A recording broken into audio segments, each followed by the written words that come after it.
తెలంగాణలో కూడా రేపటి పోలింగ్ కు సర్వం సిద్ధమైంది. ఇప్పటికే ప్రచారానికి తెరపడగా సైలెన్స్ పీరియడ్ కొనసాగుతోంది. రాష్ట్ర వ్యాప్తంగా 144 సెక్షన్ అమలు చేస్తున్నారు. 4 కంటే ఎక్కువగా వ్యక్తులు తిరగవద్దని, ఇవాళ రాత్రి 10 గంటల వరకు ఇంటింటి ప్రచారం నిర్వహించుకోవచ్చని తెలిపింది. ఇవాళ రేపు పత్రికల్లో ప్రకటనల కోసం ముందస్తు అనుమతి తీసుకోవాలంటూ సూచించింది ఎన్నికల కమిషన్.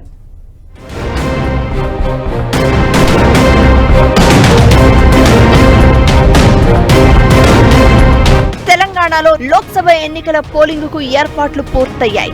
మరికొద్ది గంటల్లో పోలింగ్ జరగనుండగా ఈసీ పనుల్లో నిమగ్నమైంది. ఆదివారం సాయంత్రం కల్లా ఎన్నికల సామగ్రితో సిబ్బంది పోలింగ్ స్టేషన్లకు వెళ్తారు.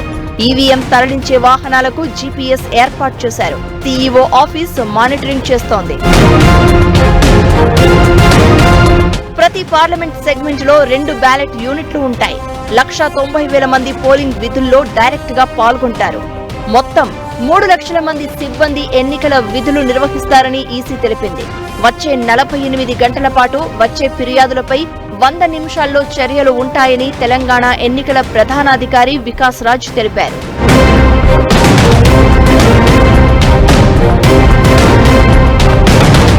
సోమవారం ఉదయం 7 గంటల నుంచి సాయంత్రం 6 గంటల వరకు పోలింగ్ జరగనుంది. 17 ఎంపీ స్థానాల్లో 525 మంది అభ్యర్థులు పోటీ పడుతున్నారు. ఈ ఎన్నికల్లో మొత్తం 3,32,00,000 మంది ఓటర్లు ఓటు హక్కు వినియోగించుకోనున్నారు. మల్కాజ్గిరి ఎంపీ సీటు పరిధిలో అత్యధికంగా 37,28,000 ఓట్లు ఉంటే అత్యల్పంగా మహబూబాబాద్ ఎంపీ పరిధిలో 14,23,000 ఓట్లు ఉన్నాయి. రాష్ట్ర వ్యాప్తంగా 35,809 పోలింగ్ కేంద్రాలు ఏర్పాటు చేసింది ఈసీ. ఇందులో 30% పోలింగ్ స్టేషన్లు సమస్యాత్మక ప్రాంతాల్లో ఉన్నాయి. ఏజెన్సీ ఏరియాల్లో 328 పోలింగ్ కేంద్రాలు సిద్ధం చేశారు.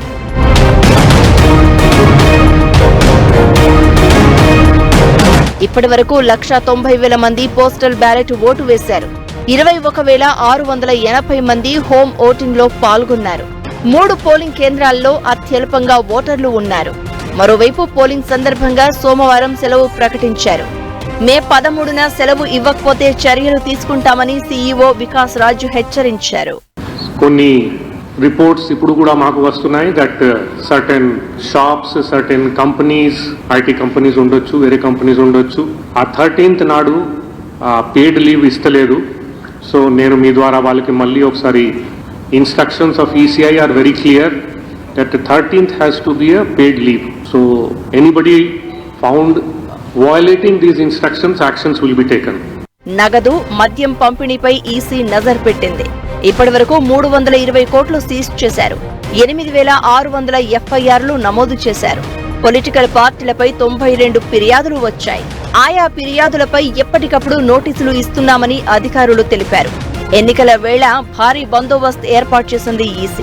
160 కేంద్ర కంపెనీల బలగాలు తెలంగాణలో మోహరించాయి. ఇతర రాష్ట్రాల నుంచి 20,000 పోలీసు బలగాలు వచ్చాయి. జూన్ 1వ తేదీ సాయంత్రం 6:30 వరకు ఎగ్జిట్ పోల్స్ పై నిషేధం కొనసాగుతుంది.